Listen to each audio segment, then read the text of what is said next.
রাতটি নীরব, কুয়াশা ঘন হয়ে শহরের চারপাশে ঝাপসা আভা ফেলে নিচ্ছিল।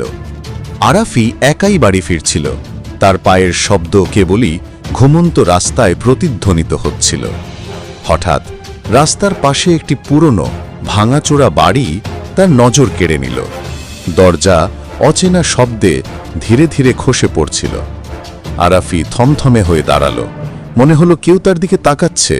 হঠাৎ কুয়াশার ভিতর থেকে ছায়াময়ী ফিগারগুলো আস্তে আস্তে তার চারপাশে ঘিরে ধরল। তার বুক ঢকঢক করে উঠল, কিন্তু পিছু হটতে পারল না। ফোনে আলো জ্বালালো, তখনই দেখা গেল মাটির নিচ থেকে ফিসফিস করা চোখ দুটি ধীরে ধীরে ওপরের দিকে উঠছে। আরাফি দৌড়াতে শুরু করল, কিন্তু রাস্তাটা যেন অনন্তের মতো বাড়ছে। ফিসফিস করা আওয়াজ যেন তার নাম ডেকে ডেকেই চলছিল। হঠাৎ সে পড়ে গেল, আর সামনে যা দেখল তা কল্পনার বাইরে।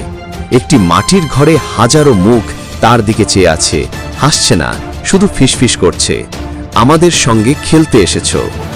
আরাফি চিৎকার করতে চাইল, কিন্তু কানে শুধুই কুয়াশার ফিসফিস, তুমি আর কখনো বাইরে যাবে না।